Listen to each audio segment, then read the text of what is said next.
attached to this project for over 2 years, and there's familial ties to your ancestors. What ultimately made you want to be a part of this project? And as you brought your interpretations of this character to this stage, was something that you wanted to make sure was translated from? I initially came onto this project because Jessica Stone was attached as director, and I loved Kimberly Akimbo, and I said I want to be in the room with her. I Mm, hadn't even read the book yet, but then I read Sarah Grune's novel and fell in love with her very colorful world she created and these really flawed and gritty characters amidst the background of a circus. And then I got into the rehearsal room and heard the music by Pigpen Theater Company and saw the acrobatics that were choreographed by Shana Carroll and then I got to step into Marlena's world and her voice. And I remember singing Easy for the first time and doing that number for the first time with the acrobat on a silk was just it felt so powerful to me because it felt like the most beautiful collaboration of two mediums that uh, mm, I've ever been a part of. And so I felt the magic in the room that day. And ultimately, I stayed along with the show because that magic for me never faded because every time I thought about this project or stepped into a rehearsal room with this project, even though like it was always evolving and constantly getting better and better and we were carving away, extraneous bits to find the diamond underneath, I sensed its potential and I sensed the stardust around it. And my gut was telling me that you have to play Marlena on Broadway. And so I did everything that I could to be here. So I'm so grateful to be in this position now. And then when it comes to bringing what I wanted from page to film to stage would be, I think her quiet, grounded nature was something that's really it really appealed to me. She's kind of the gyroscope of mhm. all of the energies around her because they're very bombastic men in the circus and characters, and so because she's the healer and as the equestrian she knows how to tame animals. She's Her energetic capabilities of calming people down and seeing them for who they are was really important to me. So that was what I was most excited to bring through, was her empathy and her ability Mhm. to ground a room. And then what I wanted to elevate for me was I wanted to bring her vulnerability through. Yeah. I wanted the conflict to really come through. I wanted when viewers watched our show not to think that Marlena was trapped in this marriage, but that what I love about our version of her is that she owns her choices. Mhm. She chose to leave her family and she chose to marry August. And she chose to stay with him even as she saw him being violent because she deeply believes that she can help him and that he, is just a man who is subject to these mercurial moments. But deep down in her heart, she believes he's a good person. She ends up losing him. But Mhm. what I loved about her and what I love about our version of her is that she never backs away from ownership of her choices. Mhm. And there's strength and vulnerability within that. So I think that's what I hope I've elevated from the novel into this portrayal. You definitely have. And when we're introduced to Marlena, it's so clear that she spent a good portion of her life guiding others and being that support system for them. Who have been the people in your own life who've shown up for you in a similar way? Did you channel any of them into your portrayal of this character? My gosh, that's a great, great question. Yeah, I have been so lucky to have some great mentors in my life and predominantly women. I have really strong women, like female friends who've been through the ringer and back and yet still know how to show up for their people. I would say one of my best friends, Mary Antonini, is a really good model for her because she's one of the most grounded souls I know, who loves deeply and compassionately and can kind of like see through all the extraneous BS in any situation and get to the heart of the matter. And so she's been a rock for me. My cousin Vivian has been a rock for me. She's kind of my soulmate. And we often will say the same thing at the same time. We have Mm, hive mind, so we just sync up really quickly. And so I think energetically, the empathy I have with her and the kind of the telekinesis I have with her, I've tried to bring through. And then like my best friends from college, Storm and Ellie and Mackenzie, and I've been lucky enough to live with people who are not afraid of difficult conversations and who are deeply soulful and silly. And I think that I've brought through too is just like the soulful and the silliness of, Hmm. because we're not all just one thing, which I Yeah. love. Yeah, Yeah. and I think one of the gifts that you have as a storyteller and artist is the ways in which you're able to express yourself through movement. And the work that you did on that trapeze is so breathtaking to watch. But also Thank prep you. work, like to get ready for that. Is it as effortless as it seems that you make it look like on stage? Oh, I appreciate that it looks effortless. It certainly was not in the beginning. It was a definite trial and error period.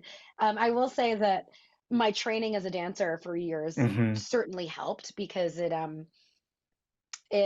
for me, once I got the hang of it, it just feels like an adagio on rope, which is great. So it feels very balletic and lyrical in the Hmm. movement. So I think of it as a dance. But in terms of getting the strength up, I had to, I was in Pilates classes and learning to do pull-ups on the pull-up bar, and they were having me do hangs from it and shoulder presses, and it's hard.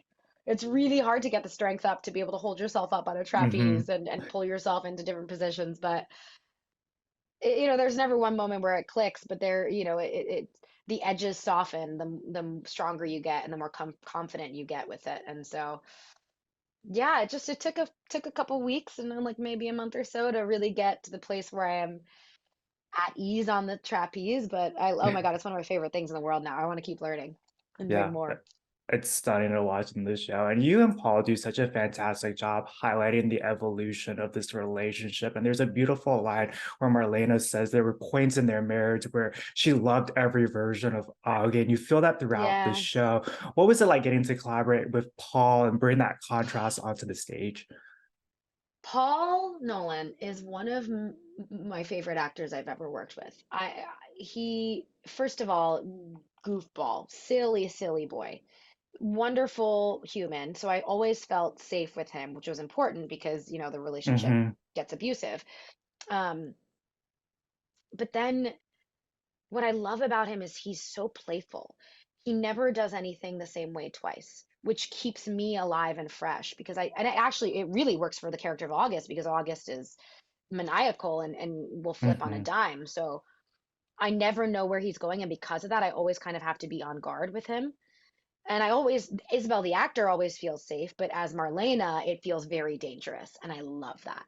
Um, and I think Paul and I have a very good connection. We talked a lot about what we wanted their relationship to look like. And it was so important for us that you could sense there was love between them. Because there's nothing more devastating than watching a relationship break down when it actually was good at one point, Hmm. but it's not anymore. And like that is a very true thing. He's not just a mustache twirling villain. He's a man who is sick and he just can't rise above his sickness anymore. And she can't help him through it, or else she will be the victim to it. Um, and there was again never one moment where we're like, oh, we've cracked the code for this for portraying this relationship. But I think with the trust and the love and the time and play we took to flesh out these characters and their relationship, it kind of just happened naturally. And so it's getting to play that arc is one of my favorite things. You feel it as an audience member. And I think there's also a point in the story where your character hits rock bottom and she starts to question how she's gotten to the place that she's in and so Mm. introspective. And there's so much restraint and nuance that you brought to that scene and that number and really embracing the stillness, which creates such an impact on audiences. How do you create the space Mhm. for yourself night after night to get into that mindset? And so often stage performers are told to go bigger because they have to reach the last seat in the audience. But that's a moment that really highlights the power of quietness. Thank you so much for acknowledging that. It's actually my favorite moment in the show. Jessica Stone, our director, has always been wonderful at understanding and threading the tone and the temperature of our piece. And because there are so many large spectacle moments, what I love about the show are those intimate, Mhm. quiet moments because that's when you really get to see a character. And that's something I've learned as an actor watching other performers recently is I'm more engaged when you make me sit forward, when you're not doing anything. except telling the story. And the the great thing about this song is the way it's written. All I have to do is ask myself the questions. I don't have to Mm, push. And there have been moments throughout the like rehearsal process and through previews where I would feel the need to, when I'm in the house, to like project to the last row, and Jessica would be like, "You're heading veering into overwrought territory. You don't need it. I promise you, you don't need it. Just trust it." And so what I do to get myself in that space is A, I've lived with the song for 2 years now, so it feels very organic. It feels like it just tumbles out of me. And B, when I feel lost, I just follow the words and I just hear them and I let the words speak for themselves and I just kind of allow myself to go on the journey. And before the light comes on me in that number, I always tell myself, just like, you don't have to do anything. You mm. don't have to cry. You don't have to act. You just have to be with yourself. And so it's a beautiful meditative moment that I get to have in front of an audience, but that feels so powerful and intimate to me. And I love that I get to go on that journey every night and have that special, special quiet. Because it's rare that you get those moments on Broadway Yeah, nowadays. it's also a moment when Marlena decides to choose herself. What was that point in Hmm. your own life that you've had to put yourself first? And what do you hope audiences take away from that scene in particular? Well, in terms of a time in my life, I had to choose myself. I actually, when I was doing this, we were doing the out of town tryout. I ended up realizing that I was in a relationship that wasn't working for me, and that I Mm, was trying to please other people in order to maintain the status quo. And my heart was pulling me in a different direction, and my entire body was vibrating in a different way. And I'm a serial people pleaser, as many of us are in this world mhm, and in this industry.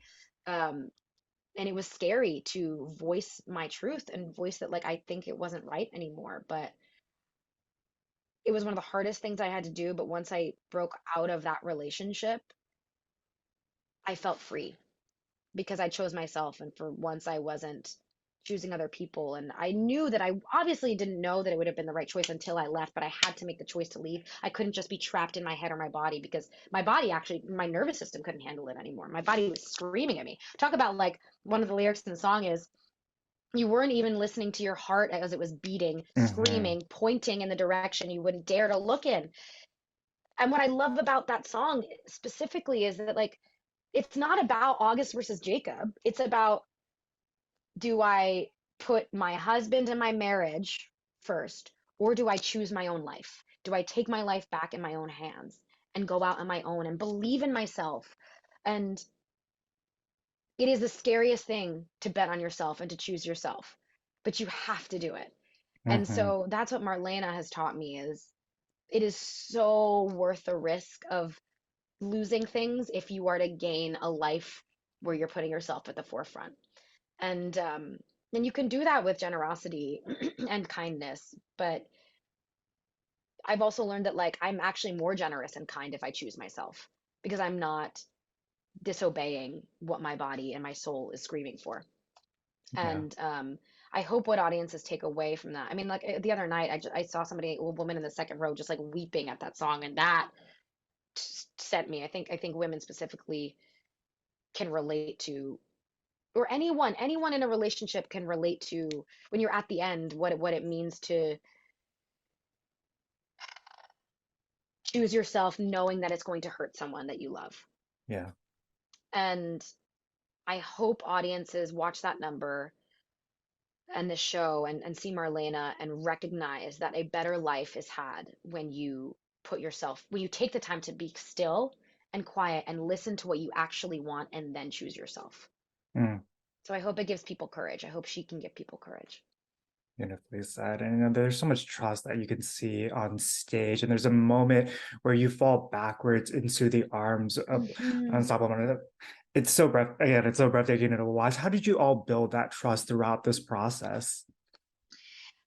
Well, it helps that we're working with world-class circus artists. These acrobats are from all over the world, and are the best in the business. They're the best at what they do. And, they would all talk about in the beginning how, like, one of our euphemisms that we say is like, oh, it's a circus, meaning when we call things a circus, we mean that it's chaotic and distorted. And actually, circus is the complete opposite. It's very meticulous and it's very safe. Safety is the number one thing with the circus. And so we did that in rehearsal, and I we had there were two porters. That's what they're called, the men who catch. Um, and first, we were great friends. You know, they're silly, wonderful, vibrant people, and they take their jobs very seriously because they don't drop people. That's, you know, they catch people, they don't drop people. And I just trusted them. I think because I had seen them work and seen them do crazier stunts, I knew that me falling off the back of a scaffold would be okay. And I was there when we talked through the logistics and the mechanics and setting up the right angle, and that was another reason I trusted it, was because the way we set it up Mm, before we even rehearsed it was so meticulous. And what they did before I did it was they had a female acrobat fall from the same position to figure out the exact placement. They walked me through how to hold my body properly, where I'm falling from, where they were going to be. And every night when I get to hit that position, one of the acrobats tells me here. So I hear them and I know that they're there and I know that they're going to catch me. And the first few times I did it, I did like, I'd be like, ah! And I squealed because it's a trust fall. But yeah. now I get to fall into the arms of my dear friends, and it's easy. You're such a pro on stage, and there's so many people that are making their Broadway debuts, Grant Yeah. included. What has it been like getting to share this milestone with them? Have you shared any words of advice? Oh yeah, I it's been so wonderful to see all these people make their Broadway debuts. And our first preview, I was lucky enough to give a speech Hmm. commemorating that moment. And there's nothing like it. You never forget the night that you make your Broadway debut. And it is weird now to be one of, not the most senior member of the company, but like one who's been in the business, Yeah. for a long enough time, that I am established in this business in a way that they aren't. And I am more comfortable on a Broadway stage because it's been my home for so long. And what I'm so grateful for is they remind me of the dream of it, that this is the dream of so many people. And the fact that we get to do this together 8 times a week is wonderful. And I think the only advice I've given them is to forgive themselves when things don't go according to plan. Like, don't take yourself so seriously. Mm, Yes, we're on Broadway, but the best things happen when we're just free enough to play and we're not rigid and we're not holding trying to control what the yeah. either the show's going to be like or how we're going to feel about it, because there's so many things that are out of our control. And Hmm. I mean, just like for example, last night we were in the middle of a number and my pants were unzipped. And I didn't realize it until halfway through when somebody came up behind me and was like, Isabel, zip your pants up. You just flashed the audience. And I was like, oh my gosh. But it was so, like, I was just silly. Like, I don't even know if they noticed it, but everybody had a good laugh about it. Hmm. And the more you can laugh at yourself, the better it'll be. Because we're not doing brain surgery, we're telling stories for a living. And we're so lucky to be telling stories at the apex of our industry on Broadway. But, we got to remember the good stuff, that it is the dream still. That's the exciting thing about live art too, and nobody noticed that in the Mhm. audience. And I also love Good. that as you're walking out of the theater, there's a sign that says a flock of elephants is called a memory. When you look back at this experience thus far, what is that memory that's going to stand out with you? Oh my gosh. Um, there's so many, but all of them have to do with the community and the people in this building. And we do something before every show where we stand in a circle and we put our hands in the middle, and we start speaking a part of the bark, our carnival bark, and it goes step right up, and we do that until everybody's in the middle, and we create a circle of hands that are just kind of vibrating and tingling. And then we go, once everybody's there, we go and put some wind in your sails, and we do this little like whirlpool Hmm. rotation and pull up, and it's kind of our way to get all connected and to lock eyes with each other and energetically get on the same page. And for me, the community aspect of this show, of the circus, is what will always stay with me because I found like deep family here and people that have changed my life. And the thing about circus artists is that they throw themselves into their lives in terms of love, in terms of play, in terms of loss, in a way that a lot of us are afraid to. But Mm. they're exposed nerves in this world, and we should all be so lucky to live as bravely as they do. And that is what I hope has changed me as a human is embracing my vulnerability, embracing my tenacity for passion in this world. Final question for you. Throughout your career, you've always made such an impact on audiences in the roles that you've played, and you've done so much already. What's left on that bucket list for you? Oh my gosh, what's left on my bucket list? Oh, so much. I don't even know where to begin. In terms of roles, I want to keep, I would love to keep being a leading lady in originating parts. I want to Hmm. do comedy and drama. I'd love to do a play on Broadway. I'd love to win a Tony someday. I'd love to break into TV film. I just want to keep telling good stories. I think I want to direct someday too. Mm. I've got that bug kind of stirring within me. I just want to keep playing for as long as I possibly can.